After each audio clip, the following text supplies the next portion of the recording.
I'm going. All right. What is going on, everybody? Today, it could be today, as what the wall says. The wall says.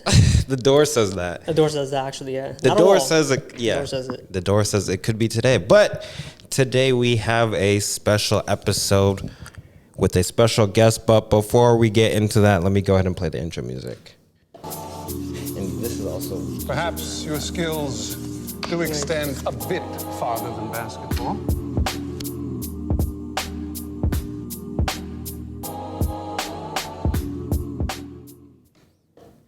As I was saying... Hopefully it's on beat. My name is Dante. We are ChezDante. And today we have a special guest in the building. Who do we got here today? We got Vaughn. Hey, we got Vaughn here. Vaughn is... he's always here in the studio. I've probably mentioned him a few times, but like, go ahead, give yourself a bit of a rundown. What do you do? Who are you? Yeah, so my name is Vaughn. I'm an artist, working in photography, textile clothes, and pretty much anything audiovisual. Sick. So tell me about, I want to start with photography because I feel like that's a big part of what you do, right? Yeah, like, would you say that's like the main focus? Yeah, it's like the main thing that kind of people know me for, or like what people know of what my work is. Okay. Yeah. So how did you get into photography? Really, because initially, because I was in graphic design. Okay. And I needed things to, like, I needed like pictures to work of. So that was my first time needing a camera. Like even the thought of like I need a camera to do anything was at that point. And then I just always had it, and I just kind of just kept on doing it. I put it down for a bit here and there, and sometimes you do that, but like it's usually the ones that stayed the longest, because I started with the same thing as graphic design, and then graphic design I'm on and off. Yeah, when photography's always been there. So you started with graphic design, but you're like, well, I need photos for my graphics, basically. Yeah, basically, yeah. And then you're like, well, so you've been doing more photography than graphic design then, right? Since then? Yeah, since then, yeah. Okay. I'd say it's the most consistent art form I do. So what about photography made you keep coming back to it as opposed to graphic design? I think it's just sometimes just the need of what I'm doing. Okay. Because I do work with like clothes and textiles. I'd like fashion stuff kind of blends into it, because it's the skill that I needed the most out of anything. Like if I was going to do this all by myself, the skill you need is like you need to just present it. Yeah, like no matter what you're doing, it's like each one you have to able to present it. That is true. Yeah. So you figure like if I'm in control of making it look the best, then you have the best. Yeah, you have control over that, and the control you're making, you're controlling of like how it's presented. At least I think it's the one skill that's translated to all the things that I kind of do. Okay, yeah. So you use photography and all your other things, like you take pictures of the clothes that you make and the textiles. Yeah. You take pictures, like you're saying, for the graphics. Yeah. And stuff like that, because it has like a artistic value and also like a utilitarian value. Okay. Yeah. Talk a little bit about the utilitarian value of photography, because I would say I kind of started off as a photographer as well. Yeah. Like my dad was a photographer, so I kind of grew up with like a camera and taking pictures and kind of dabbling into it. So I started with photography, but talk to me about the utilitarian. Basically, just the use of you just need like you just need something visual to like to present. It's just to lack of words. It's just pretty much like you're documenting something, like it'll be like a wedding, like a school day, or like any like a special event. Yeah, like you need someone there to just to provide that service. Yeah, and it's one of those things that kind of just the skill, like it's the way I was thinking it. All the skills I was having, that was the most skill that was like mostly used. Yeah, because not all the time people don't really need graphic design, because they kind of just get one. They have one logo, one brand identity. They kind of stick with it for a while. And then with pictures, like you need one for every event. You need one for like everything. Yeah, you need multiple pictures. Yeah. Interesting. So as a service standpoint, like a utilitarian, like a service standpoint of the artwork of photography, there's kind of just that, and that's why it kind of just kept me continuing. Yeah. It too, because I kind of do it in my spare time. Yeah, no, you do. You literally do it all the time. Yeah, I do it all the time. Yeah. When people talk about, I keep that thing on me. Like Vaughn literally keeps that thing. Like he always has a camera on him. Like he keeps it like he literally keeps that thing on him all the time. So it's one of those things. It's kind of hard to differentiate what work is and what like personal stuff is. Yeah, because most recently, like my personal stuff, like my street photography and stuff like that's more received than like my old stuff. Yeah. So tell me a little bit about street photography. Like, how did you start doing that? Like, was that something where you just started taking pictures outside, or was it like for a different need?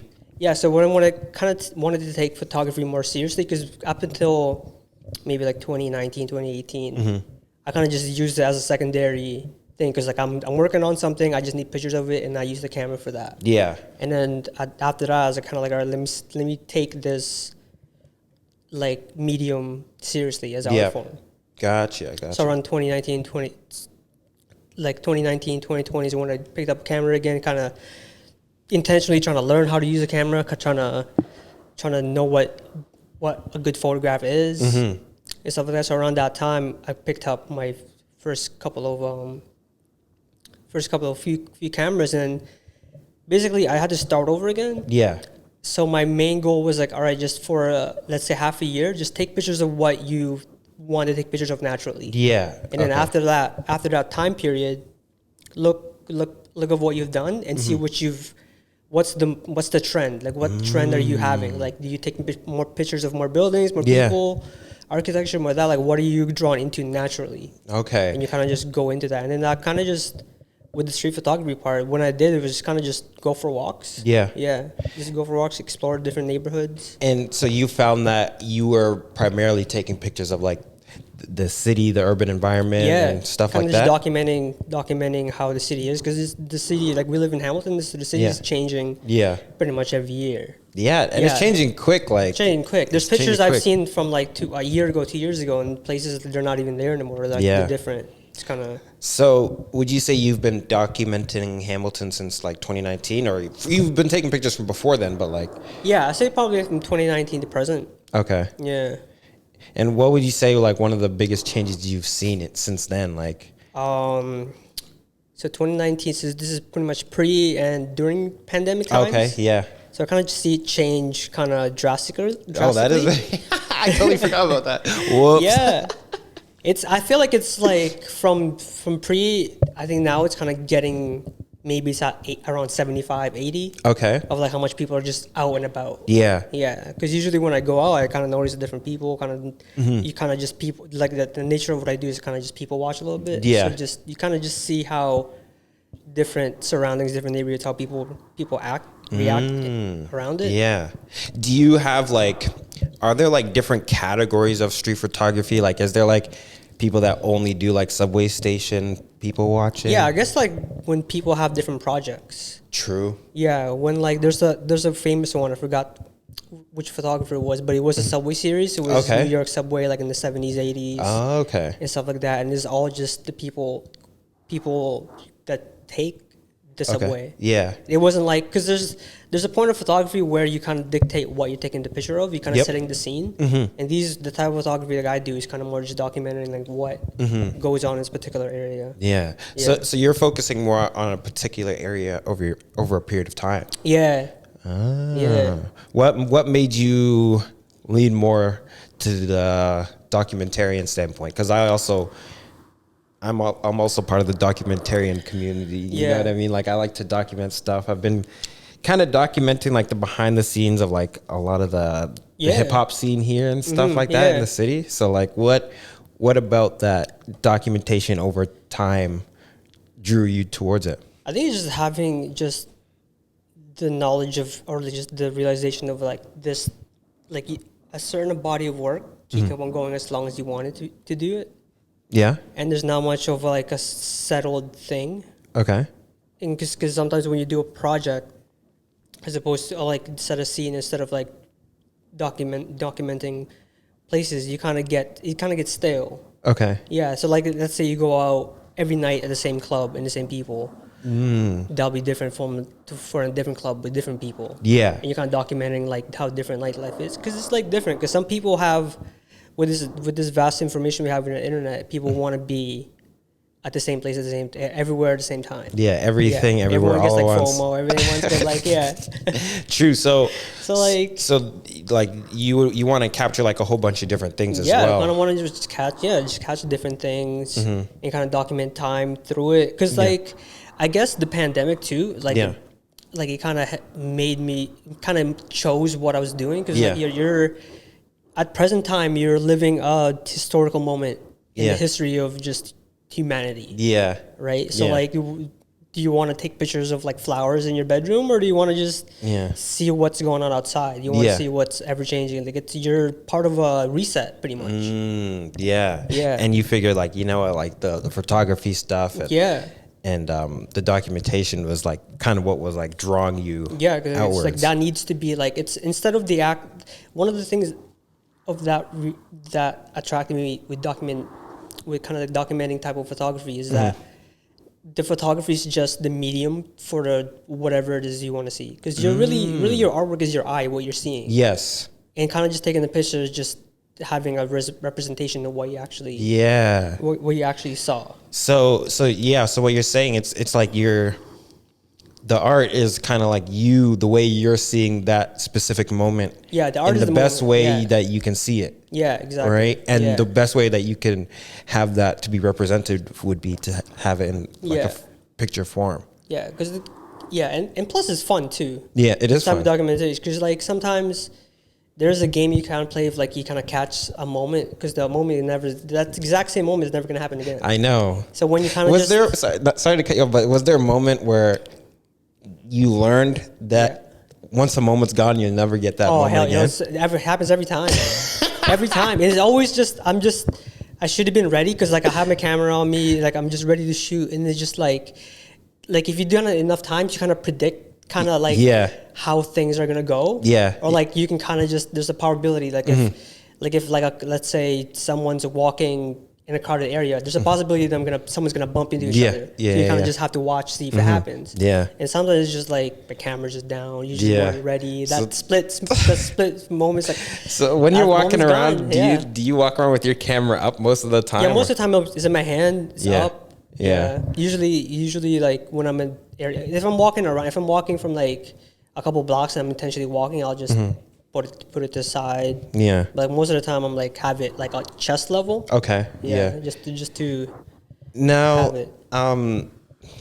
Last week I was talking about habits. What are some like photography habits, specifically like street photography or documentation? Like what sort of habits do you have that like improve your art? You just gotta do it every day. Ooh. You gotta do it every day. There's one I'm doing. Yeah, there's a project I'm doing. I'm happy to take one. Yo, hold on. Say that again. What was that? You just gotta do it every day. Oh, he said it. You gotta find a way. Like not even like like you don't have to take it seriously that day. Yeah. But like just do one, do a couple, do a little something. Like each step counts. You know what I mean? Yeah. Like that. Like. Goodness.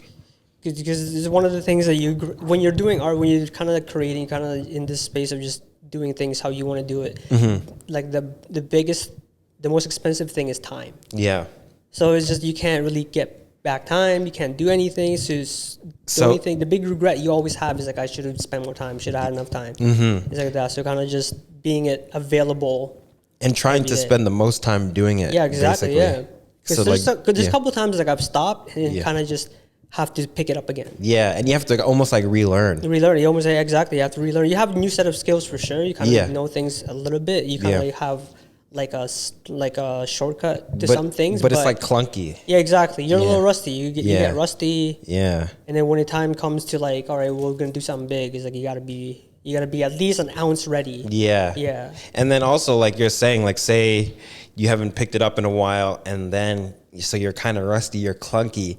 And then that moment comes, and you can't take the best picture because you just took 3 months off. And like, you don't take it, you're out of focus. Or like you forgot the memory card. Yeah. It's just little small things. It's never the things that you think is gonna mess up, but it's just those little small things that builds up. Yeah. And then suddenly becomes like a big thing. Yeah. Yeah. So you're a big proponent of just like just doing it, just trying to do it at least every day. Yeah, exactly. Something yeah. like just a little like something. is it like taking pictures or It's even something. just related to Yeah, photography? when I first started out doing like my street photography, I had a goal of finishing a roll a day. Damn. How much did that cost you? Chin was a little bit cheaper back then, but it did, yeah, because I had to jumpstart pretty much what I had to do, right? Yeah. So like, I need to do this quickly. Yeah. Like I can't I have enough skill. I think I had enough skill to be like, all right, I kind of know what I'm doing, but it's just like I'm shooting film. You kind of don't know it until you develop it, till you see it. Yeah, so like I just had to just go roll a day, and even that one roll is like if I get one good one, that's worth it. One good roll or one good picture? Not one good picture. Yeah, it's worth it because the pictures you're taking, you're kind of just trying it out. Yeah, you kind of see it. It's like, oh, it's not. And also, like, just thinking about it, like, say you're shooting, like, say you're shooting one roll a day. How many pictures are on a roll typically? Like 36. 36. Okay, yeah. so say you're taking 36 pictures. And how much does like a roll cost? Like back when I was doing this, cheaper now. It's more expensive now. Yeah, because all the maybe hipsters like $10. Everyone's trying to shoot on film like now. $10, yeah. Like $10. So usually with developing is around $20. Yeah, yeah, $20 for the picture. And then and then you're saying like once you find that one good picture, it makes it worth it. So like it's not even like it's just hoping if one's good. Yeah, and you kind of just have to like look at what. Like all the bad ones too. Like what were you trying to do? Because like sometimes I wrote down like this is the settings I did. This is what I was thinking, and then what made this not work? Yeah. Okay. So you actually went back and reviewed all the pictures. Yeah. It's not just the good ones. Like, you don't just hope for a good one. Then you're just spraying and praying. Yeah. But like you have to like see the ones that like you thought that could work but didn't. Yeah. Yeah. So like you kind of just, all right, what didn't work? Yeah. And then you go. So what would you say like? So you're doing like a roll a day basically, and how long did that last for? And like maybe like 4 months. 4 months. What do you say was like a big takeaway from doing that? Like from doing a roll a day, like what do you think you improved on the most in those 4 months? Just the time of day, the type of photography, because that type of photography is like I went from the afternoon to night. So I have like two types of just because like the outside looks different in the day and the night. Everything is like darker. Yeah. And you kind of have to look photography differently and with night photography. So it kind of just taught me that for both. So it's like doing that every day is like you need to deal with these circumstances. You can't just be like, oh, it's I have to save this roll. Yeah. I have this for tomorrow for more like no, you're out. Yeah. You're not going home until this is done. Done. Yeah. So you have to deal with that thing. That's like the everyday thing, because like every day is different. Every day's situations are different. So like you kind of just obviously I don't pick the days like if I'm busy and something happened. I don't pick that day. Yeah. But like pretty much like I'll within a 4 month span, like on one day, like if I'm going out, I'm finishing a roll. Yeah. Yeah. Interesting. Wow. So since then I know you showed me that you're featured in like a photography magazine, right? Yeah. So like how did that come about, and like tell me a little bit about that magazine? So that was really one of the first times I kind of picked up photography too. It's kind of like one of those things that when you're kind of you still have your training wheels, it's kind of like, oh, am I going the right way? It's one of those things that kind of helps you push like, okay, you're going the right way. And it's like there's one publication called 823. 823? Yeah, it's called like it's thinking of you. It's like just the eight letters in thinking, and then 2-3. Yeah, it's like a publication in like Australia, New Zealand, and it's like they really have like a big online presence. It's kind of one of the things that street photographers or like just photographers in general kind of try to tell you to do is just to have some sort of community. Yeah, and like from that, like it was just that one whole project or like a one whole publication really had just a roll of film that you can buy off them. Yeah. So you take one, and then whatever you shoot from them, they'll kind of put it in like a big project. Yeah. And then from that point on, like they kind of like, all right, there's a lot of people that kind of were interested. So this start a whole community, and now pretty much this whole community, there's like a big online presence and stuff like that. And it's one of those things that kind of just keep you going with different types of projects, because like every people we have like a Discord, we have like discussions online. So are you currently in that community? Like you're talking to other photographers, and is it specifically film? Like because they were it's like film and music. Oh, film and music. Yeah, because the founder of it, he's a music producer, Taku. Shout out to Taku. Yeah, Taku, yeah, he's like, I don't know, in Australia, New Zealand, I hate I'm gonna make that mistake. It's one of them. It's one of those two. Yeah. And he's big. He's been featured for like a lot of like big publications online. Okay, sick. He's done songs with like a lot of people. So he's more music based, and kind of just taking pictures was kind of just like he needed to take pictures for his music. Yeah, right. Exactly, right. You need to do that too, because like, especially coming from like that part of the world, it's not. It's very isolated to everyone. It's kind of just like if you're in New Zealand, Australia, if you kind of just have to be more like local. Yep. So kind of community kind of builds up into that. Kind of like you keep like that whole publication or that whole collective is like audio visual. Oh, okay. So it's like photos, videos. There's like a music part of it. There's like they started a new membership program where like once music, once like just videos. Okay. And people kind of connect with like different producers, artists, songwriters on one side, and then just like visual creators on the other side. That's sick. So tell me a little bit about the importance of like community when it comes to like photography, because you're saying like there's a Discord that you're in. Like what are the kind of things you're doing, and like how does that help when it comes to photography? I think one helps is like you kind of appreciate where you are in the world. Because like what you see, other people can't see. Yeah. Because like sometimes we live in Hamilton is not that really like a glamorous of a city. But like, not everyone sees it. Yeah. Not everyone sees it. Not everyone even knows where Hamilton is. Know what it is. And then like sometimes I go to this communities and there's someone from like some city in Thailand. Yeah. And like I don't even know I don't know what's going on over there. And you kind of see it, and kind of the community is kind of just exchanging ideas. It's kind of just the information of different types of photography too, and different types of cameras. Because film photography, there's a lot of just older cameras. And some of them you haven't used, so like there's a lot of just info on that. It kind of makes the whole information side of things easier to get instead of having like a trial and error period. Yeah, you just ask people that already did it. You kind of just like, hey, you have like experience with this type of film, like what do I do with it, that, and people have whole discussions. Or like even like if you just I'm going to like Morocco next week. Is there anyone here? Anyone spots like I can go to? And someone's like, oh, I'm from Morocco. Here's spots and shit like that. Yeah, I'm trying to find like a local one, like just Hamilton. You're trying to find one? Because I have one with 823. It's international. I have one kind of more local. It's like there's a brand in Montreal called No Diploma. They have like a photo club. Okay. And that one we kind of it's here and there. Yeah. But I guess it's more just. What would it take to start something like that in Hamilton? Like, what would it look like? I don't even know, man. Maybe just meetings, critiques for sure. Okay. Yeah, I think one of the things I want to start in this space is kind of just do more like artist-led critiques of just people's work. Yeah.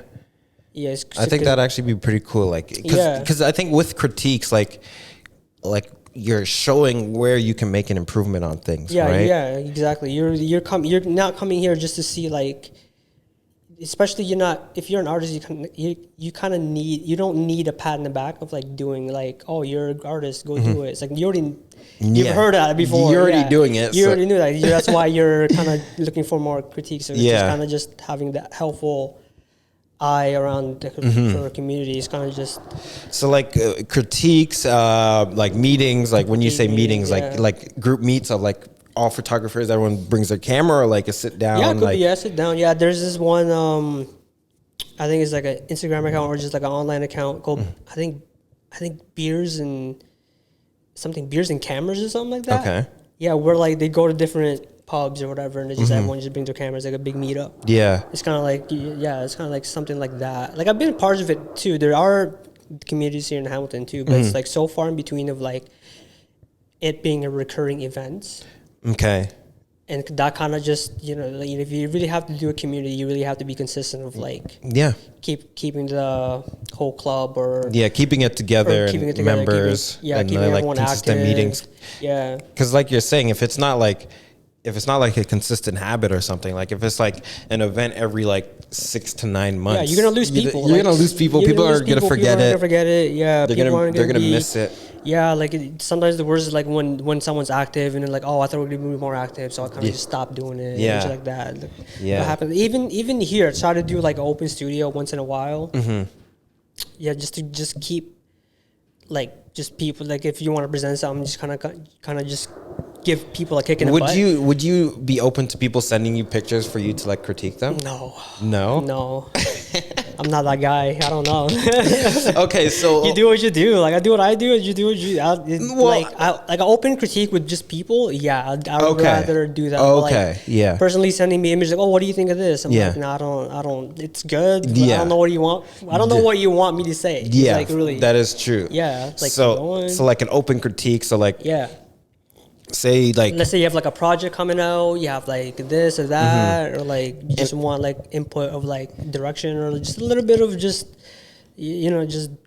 or just presenting your work just to see how it's perceived, right?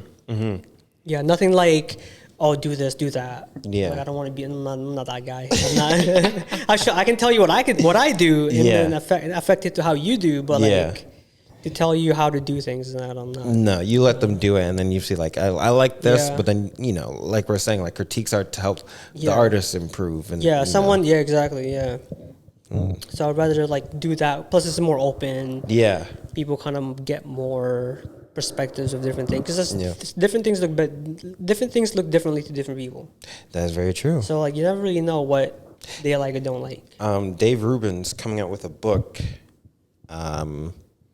I think it drops January 17th, but like basically he talks about how, everything can be perceived differently. Yeah. Right. Because everyone has a different point of view. So like, you might see that as like a teacup, whereas someone that drinks coffee is like, oh, that's a coffee cup. Yeah. You know what I mean? Yeah, exactly. Yeah. It's like one of those things too, is like just having documenting things is just, you never really know what people saw that day. It's just I think out of it too, of like me choosing this type of photography, just curiosity. Yep. Yeah, a lot of like my pictures is just I just want to see this as a photo. Yeah. Like there's really no reason for it. I just want to see this, like what I'm seeing right now, just a photograph. What would this look like as a photo in this medium? Photo. Yeah, exactly. Just for that reason, I just want to see how it looks. Yeah. Wow. How would you if someone wanted to get started in photography, right? What's the first thing that they should do? I'll ask them like what draws them into photography. Okay. Because I think a lot of photography has to deal with gear. So like, because like I've had it when like my first camera that I bought was like a DSLR. Okay. But then since then, that was my first camera, like when I did graphic design. Since then, my cameras got smaller and smaller and smaller. Yeah. Because for me, like I like a smaller, more portable camera. Yes. So that works for me. Like, if I knew that sooner, and that's really what I wanted to do. Like if I knew that sooner, I would like done it. I'd be more inclined to doing what I do. Yeah, because a lot of it's gear related.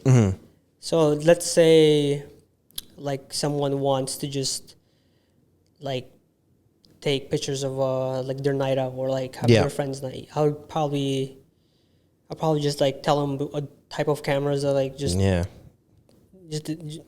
much the type of camera that they'll use the most. Because the thing is, what new photographers is like you get this sense of either failure or accomplishment earlier on. Okay. Because it's so there, like especially with digital photography, you get it so early. Oh, you get it so like instant, basically. So get it so instant, and sometimes I work more with film, but I also do digital. So it depends on like if someone wants to get better at photography or someone want to just take photographs.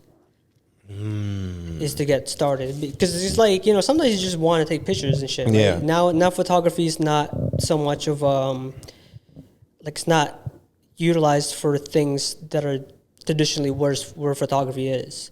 Now people just want to take pictures of like, I just want to take selfies. I just want to have like a vlog type of content. You're not really necessarily making a photograph. You just kind of just like just taking snaps. Taking snaps like that. Like just snapshots or like just this is what's currently going on. Yeah, this is what I'm doing. You know, it's a lot of it based on like how social media is. Yeah. Or like how they want to do that. So that's the first thing I would try to steer them is like what led you into photography, and then kind of just tell them what equipment they need, and kind of just go. There's no rules. Just shoot, snap. Here's what you have, you snap, and that's about it. No, that's good, and I like the point you made earlier of like, you know, you said like take a bunch of pictures and then figure out like look at the pictures you take and figure out like what are the common what's the common thread. Like if you see like, oh well, I take a lot of dog pictures, then go into dog photography. Exactly, because some people take just portraits, right? Yeah, like one of the things that kind of led me into it, and during the pandemic when all these portrait photographers, all these wedding photographers don't have work. Because it's like, oh, there's nothing going on. It's like, you could still take pictures. Like, it's not like your ability to take pictures stop. Yeah. And then when I was doing like more documentary stuff, like, this is perfect. There's more things to take pictures of. Yeah. Because that's the thing. Like, a lot has changed over the last like 2 to 3 years almost. Basically 3 years now. Yeah. Holy, bro. But yeah, so like being able to document all those changes and those different specific moments in time. Yeah. I'd be crazy. Like it would be so interesting to see like, you know, what other like perspectives people have on like the different changes of like, you know, what they think is cool or not cool, or like, you know, the different buildings. Like one thing about Hamilton is like there's so many different buildings popping up and like, you know, going down to getting turned down, leaving and getting renovated and shit. Yeah. What is a project that you're currently working on? Project I'm working on right now, I have a long-term one where I'm just taking a picture a day. Okay. Like a meaningful picture a day, and it's not just a regular snap. It's not just to be real. It's not just like whatever. Like I have to just put some effort into it. And then kind of just building that till the whole year. I kind of started something like that last year with all because I wanted to stop shooting 35 millimeter. Okay. I wanted to go medium format. So all my 35 millimeters is still undeveloped. I forgot what's on them. Yeah. One thing about film photography that's good is kind of just take pictures and kind of just let it breathe, let the moment. Because sometimes when you're taking documentary type of photography, you're also in the moment. Yeah. Yeah. Sometimes you don't.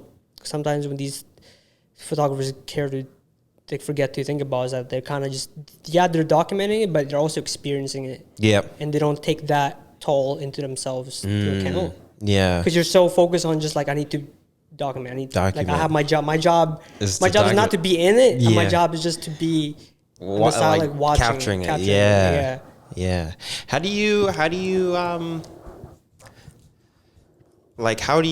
kind of, how do I say this? How do you stop yourself from getting too stuck in the moment of I need to capture this, and how do you more like? Sometimes I take breaks. You just take breaks. But then I get punished because taking breaks. Because sometimes when I do something when I don't have it, that's when the times is like, didn't have my camera. I'll tell you one moment that this happens. One comes into my mind. It was at 𝓟There. Okay. Right, and it was like I didn't have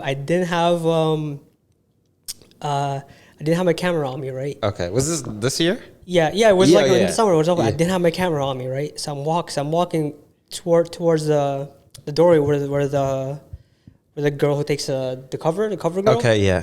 Whatever they call them. Yeah, the lady at the door. Because I'm about to leave, right? And as I'm leaving, some girl like walks up the stairs, falls back, grabs the 𝓟There sign, knocks it down. Knocks it down, busts her ass down the leg. I turn back, her busted ass is like, yo, and I look back at the cover girl's like, yo, you're lucky I don't have my camera today. I was like, yo, lucky. Like this is a lightning bolt right now. It's like holy shit. It's like, that's so funny. And those are the times like I try to like tell myself like, sometimes you need a break, and sometimes this happens. And sometimes you gotta experience. You kind of appreciate it as an experience. It's like sometimes some things sometimes you just don't meant to be seen. Sometimes it's just meant to be experienced. And just let it happen, and that's it, and that's gone. It's gone. Like it's just lore, just folklore at this point. It is folklore. It's like because I heard about it, and I don't think I went to and then you that night with you. I think I'm the one that saw it. Like I'm the only one. You're like the one. I'm the only one. Like if someone sees the security video, I'm right there. I'm right there, and just like looking. It's like, yup. Yeah. I wasn't even disappointed when I saw it. It's like, I didn't like mad. I was like, fuck, I should have got this. I'm just looking at it. It's like, yep. Yeah. It's God telling me, he's like, you should have had that thing on you. Should have kept that thing on you. Should have kept that thing on you. He's like, you see what happens. It's like, I know. Yeah. No, I've experienced that too. Yeah. Before we started, we were out there talking, and we were talking about the moon, right? And this one time I was out for a walk, and I saw the moon. I was like, man, like the moon looks so nice. Yeah. I want to take a picture of it. And then I took like 2 steps, and then the moon was gone. Oh shit! It was that. Yeah, something that happens. You know what I mean? I was like, I took 2 steps, and then like a cloud came. And I was like, one of the things I learned too with street photography is you gotta just look at the clouds. Like there's a lot of waiting sometimes. Because if you're intentionally taking pictures of like how things are, like you want to I want it sunny, I want it this, I want that. You're picking like what kind of scene you're picking. Mm-hmm. Sometimes you just gotta wait nature. Yeah. You just gotta let nature be for a little bit, and then hopefully that look again happens. And do you find because also I feel like if you're doing something every day, you increase the probability of like more things to happen, right? So you're more likely to take a picture on a sunny day if you shoot a picture every day. I always tell myself when I need like motivation of like a bad weather, like it'll be snowing, it'll be raining, it'll be something, and it's like the one motivation I tell myself is like you're not gonna catch those type of pictures in your bedroom or like at home. You gotta be out there. There's because sometimes I pictures like I show people, it's like, oh, how did you get this picture with that? It's like, I was there. You just gotta be there. You just gotta be there. Yeah. Like you can't do it in your bedroom. You can't do it on a computer screen. Yeah. You can imagine it. You can I want to see that picture, but like. Yeah. You can Google it. You can Google it. You can Google Vaughn's picture. You can Google it. But it's like you just gotta be there. That's one other thing too. Like if someone wants to start photography, you just gotta be there. Yeah. You gotta be there, and you gotta know that your job is to take a picture. Yeah. You can't be scared to shoot. Yeah. Yeah. How do you get over? Because like I remember we were out for a walk once, and like you're just there with your camera, like you're just like just taking pictures of people. Sometimes just go in the zone. If I'm in the zone, sometimes it's just like, all right, just. Was it like, were you nervous at first of like taking pictures of like with people in it and stuff like that, or like you're just always like? I'll kind of just a little bit of half and half. Okay. Yeah, I kind of pick my moment. I don't kind of just do it randomly. Yeah. If it's like a party, people kind of used to it. People kind of just I kind of pick situations that will call for it. Mm-hmm. Yeah, or like kind of just do it properly, because sometimes you see me with a flash, kind of just flashing away. Yeah. And sometimes I don't, because sometimes that situation doesn't call for it. And sometimes, do you ever find like, especially when it comes to the flash, like sometimes using the flash changes the moment. Yeah. Right? So like you're trying to take a picture of something. That's one of those things that like you gotta, is one of those inner battles when you have yourself as a documentarian. Just either do you affect the scene, or do you not affect the scene? Yeah. Yeah, because even sometimes when I'm taking pictures of people, sometimes I want eye contact with the camera, or sometimes I don't.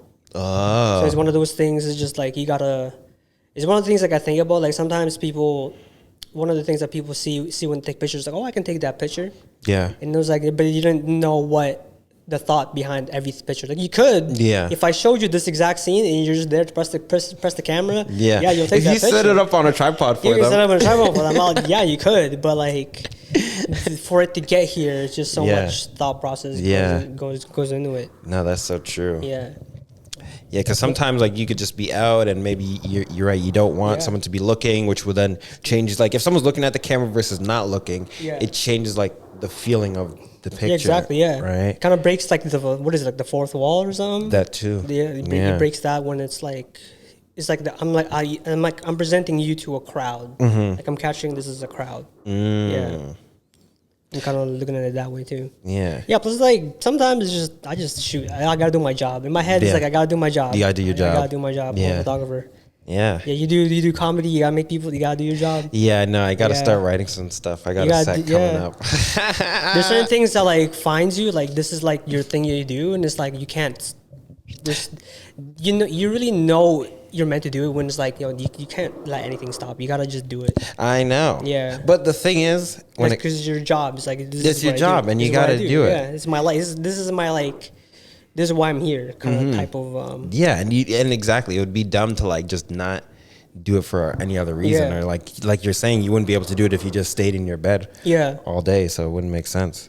But it's like with me flicking around, flashing stuff. Sometimes people will say something. Yeah. It's like, all right, like it'll be in my head. It's more than it is because I'm the one taking pictures. But like, if you look at it as someone taking a picture of you, it'll be like a split second. It's like, what was that? And then you won't even think about it. True, because that's another. To them, it was just like, but to you, like you came with your camera, you made sure everything was loaded up. Yeah. And, like I think I forgot to format that card, so I hope I don't run out of space. Yeah, but we think about these things while we're out, but to them it's just like it's literally just a moment. That's one of the things like I struggle too with, kind of just keeping in the moment and then kind of being in the zone. Is there music? Yeah, I think it's someone outside. Okay. Of like being in the zone, because sometimes when like I'm at parties and stuff, like sometimes when I'm in the zone, like it's kind of like what we were talking before. It's like your faces don't exist. Like no, you can see faces, you can see their face, but then like to you, if you're in the zone, they're just a part of your scene. Yeah. You're just. No, that's a great point because you're so in the moment. You're not looking at faces. Wow. There's so many people like I've taken pictures of people that I've known, and they kind of like, oh, you took a picture of me. Like, did I? I don't remember. You're just so focused on the moment, getting the moment. Wow. Yeah. Sometimes it's hard because sometimes like you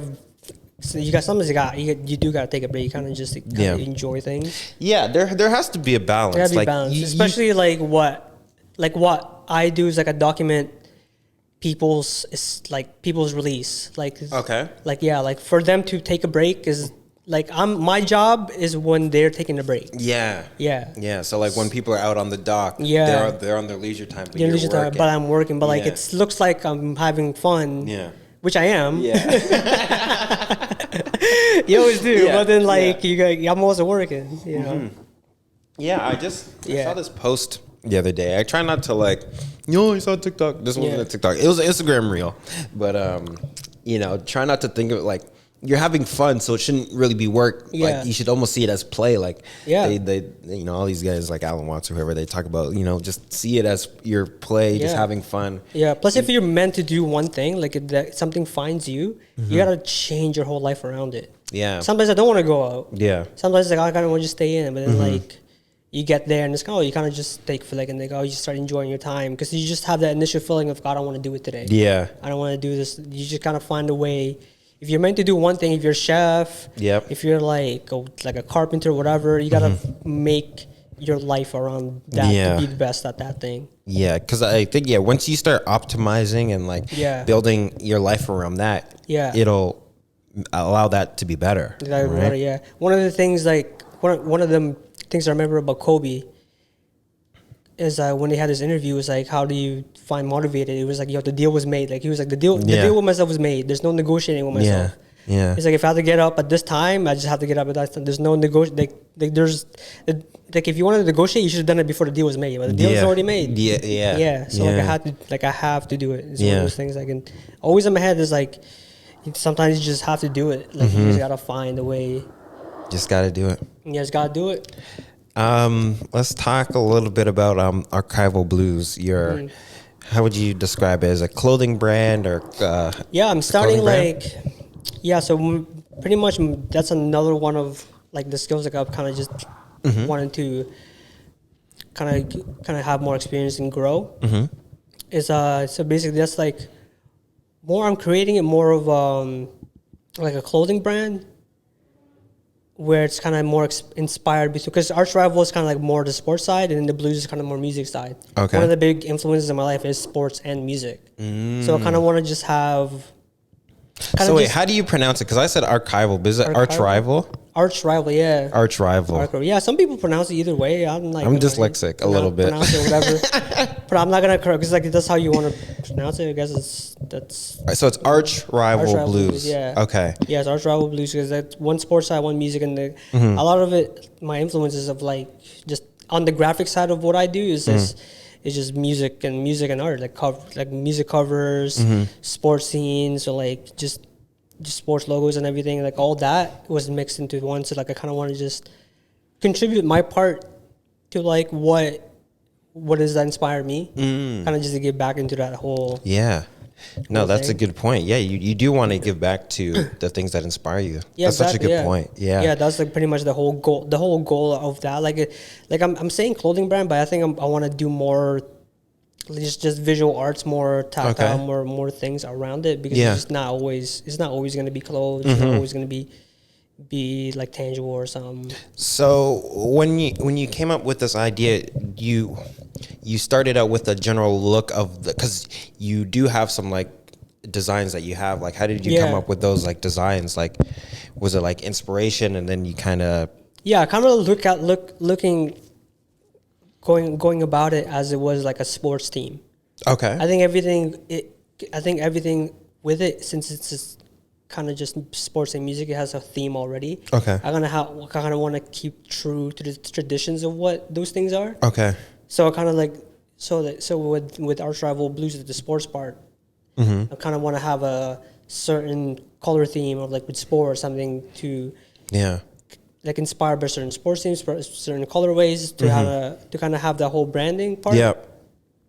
And then just the music part is kind of just having more moments with different types of music. Like sometimes like whatever in terms of graphic side, like let's say someone was wearing a T-shirt at a performance, it'll be inspired off of that, and something more, something more pop culture, like not pop culture. I would say like more culture related stuff. Yeah, like more like it's almost like, I wouldn't say pop culture, but like more. It's like street urban. Pieces, You like not because pop culture. I wouldn't call it pop culture, but it's like more like hip hop. Like it's like DIY, like do it yourself. Like old. Like community driven, something like that. Yeah, some wheat paste vibe. Yeah, some more different. It's really hard to explain. Like I'm trying to tell people because it's not like if I try to explain it, it's people kind of don't get it. So kind of just say, oh, it's a clothing brand because that's the one thing that people kind of get. Yeah, what it'll be. So I kind of just say that, but it's mostly just a project for me to just give my input to what inspires me. Yeah. So do you think like, well, obviously you're probably going to take pictures for this, right? And you've taken some pictures for it. But like, would you end up doing like photography projects under Arch Rival Blues or? I think more with the music and sports related stuff too. Music, something that relates with my thing. Because my personal photography is more like street document. Gotcha. And like with music, since music and sports, I can just do sports photography and music photography, and kind of just correlate with it too. So it's kind of it's one of those things. One of the things we said before, like photography is like every type of like discipline I do or like artwork I do is like I need the photography side of it. Like I need to have that.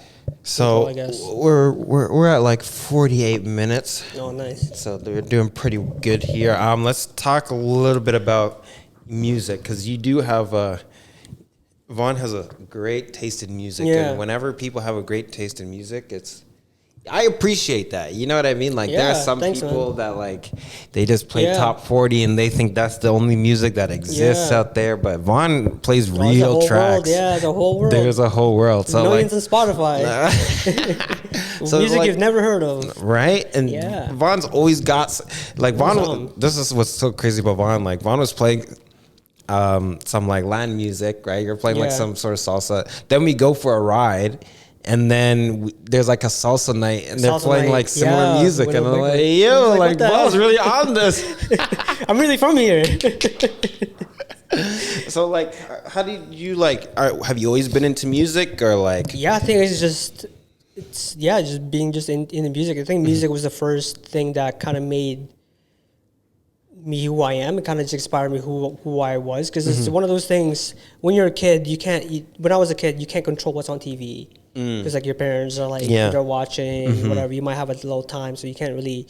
You're limited to that time. With music, I kind of started having like little cassette tapes, or like I'll just record songs that I like in the radio, and something like that.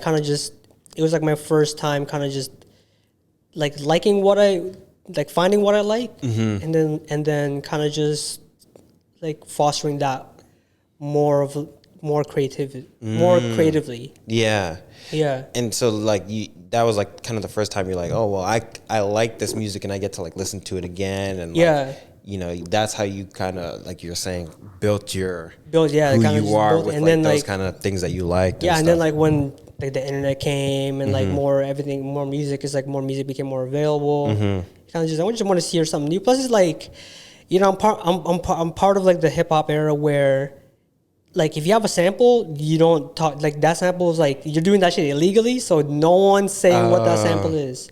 When the music producer has like a different sample, it's like, yo, what the fuck is that sample? Yo, what the fuck is that? It's like, they don't, like, you kind of just hush. You kind of just like, plus that too is like finding like a good song. It's like finding like a different song that people never hear about. I took really good like pride into like looking for like the songs like people just haven't heard of. And that's what I'm saying. Like, that's what I like, because Vaughn plays music that like people don't listen to. Like Vaughn plays music that I haven't heard like before, which I like, because I also like doing the same thing. Like, I like to find music that people haven't heard, and I like to you know, listen to a whole different genres. There's a lot of music. Music is like the most, I think music is the most consumed like art form like in history ever, because like, everyone, like, there was never always TV, there's never always like photography, there's always some sort of like someone making a song, and then someone hearing it. How do you go about finding like new music? Like, what do you before, when I was like maybe high school and stuff, like blogs, music blogs, 𝁟There, some like hip hop blogs before, just like mixtapes. Like, it was that time of the internet where it was still things where you could just download that shit for free. So you can just find different ones, and like different, like even MySpace, SoundCloud, that, and then kind of just really finding one artist and then going through the discography of like, and then the music, and then the artists they work with, and looking at what if I like them and stuff like that. I find that's honestly, I think that's a really good way of finding new music, and it makes it easier to find new music that you like. Okay, sorry to cut you off. Go ahead. No, I was gonna say, because you're already finding like it through someone that you like. And if they're like a like-minded individual, and they're you might like their stuff, you might not. Most likely. Now it's like easier with like, especially with Spotify, when you find an artist you like, and then they'll recommend like songs like this artist, you start like a whole radio. So now it's like more accessible with different type of information and everything, right? Which is, to be honest, like when people still listen to, they say listen to the top 40, or just listen to whatever is on the radio. It's just like you have the world at your palm. Literally, you have the world. You can just listen to anything. And they kind of just listen to the same ones. It's just like, those are people who just, music is just the background. They just like sometimes it's like one of those things. You look in the art, sometimes people just, it just doesn't matter as much as like to do some other people. It's just an entertainment to them rather than just like an art form. Some people don't care about it as much. As much. It's a shame. Like, it's a shame. It's sad. It's a bit sad. Sad. It's a bit sad. Like, I remember like in like middle school, this one lady, this chick, she's like, "Oh, can you turn this off and play top 40?" I was like, like the disrespect, like the.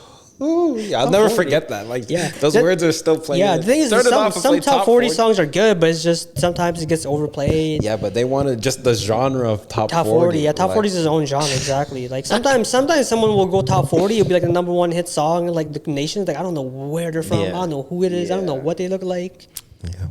It is like.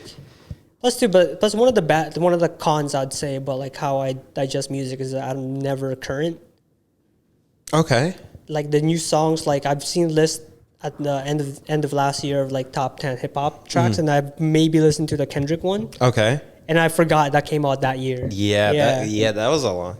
I don't know. This year, I still feel like we're in December, but we're actually in January. Yeah, so it's like I don't remember any songs that I just like kind of just pop because I'm digesting music differently now. Yeah, because you're listening to like different stuff. Like we're in here. Like, what would you say you're listening to when we came in? Like, was that like house? Yeah, like house. Yeah.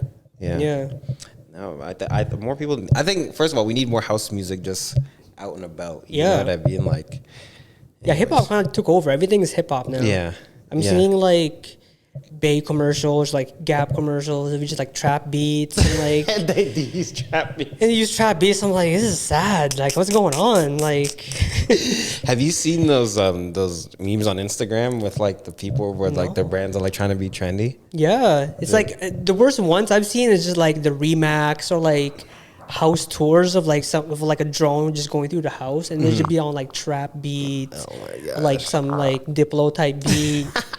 And it's like, what's going on? That's so funny. Yeah. No. Hip hop has taken over, which, I mean, I'm not complaining because I do like hip hop. Yeah. That's my base. My base is like hip hop, so like, I don't mind it. Yeah. Yeah. But there's so much more. Like, like we're saying house or like Latin music. Like, I like to listen to like Brazilian music. Like, anytime. There's so different types of music. You never. Yeah. It's popping. All right. Well, we just did basically an hour, Vaughn.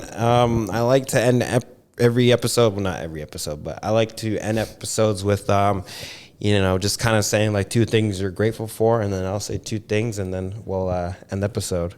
2 things I'm grateful for. It could be anything, but like, one is life. We just made it to 2023. Yeah. Year 23. Yeah. Gotta be grateful for that. Grateful for life. Grateful for life. You're still here. Everyone's still here. Yeah. Still fighting through. Yeah. That's something to be grateful for. No, 100%. And number 2 is just each other. Fuck it, man. Like, you really sometimes you kind of forget. We kind of just do this for each other. You don't really do it for anyone else. You can have all the money in the world. Yeah, you got each other by yourself. For me, like those are 2 really good things to be grateful for. Yeah. Like I'm also grateful for those 2 things. For me, I'll say like one thing. I'm grateful for you for coming on here on the podcast and sharing your knowledge and wisdom. Yeah, and, thanks for having me. Having this great conversation. So I'm grateful for that. And what else am I grateful for? Let's see. You mentioned that one of the reasons you wanted to do Archival Blues is to give back to the people that inspired you. Yeah. Right. So I think that's also like one thing that I'm grateful for is like the people that inspire me to do things. Like I'm pretty grateful for those people. Oh yeah, too. for sure. Yeah. Yeah. Especially now with like things with art is getting a little like out of control with like things with like AI and stuff like that. Yeah. We kind of just forget like there's still humans doing this shit. Yeah. And like inspiration and that connection is just something only like who knows what you can't even explain it. Yeah. Yeah, you can, but you can't do that shit on a computer. No. Yeah. No. There's something uniquely human. Exactly. All right, Vaughn. Thank you for coming. If you guys enjoyed this episode, make sure you leave a comment down below with one of the topics that we talked about. We talked about photography. We talked about music. We talked about Archival Blues. We talked about, we didn't talk about cycling. Well, next time, part 2. Another one. We'll talk about cycling. Leave a comment. Tell a friend to tell a friend. Also, if you guys would like to support, we are an independent platform. So if you guys would like to support, we have a link to the Patreon in the description below. And until next time, here's the outro music.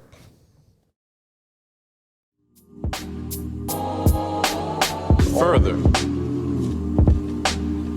I'm sorry? You said my skills extend farther than the basketball court. Farther relates to distance. Further is a definition of degree. You should have said further.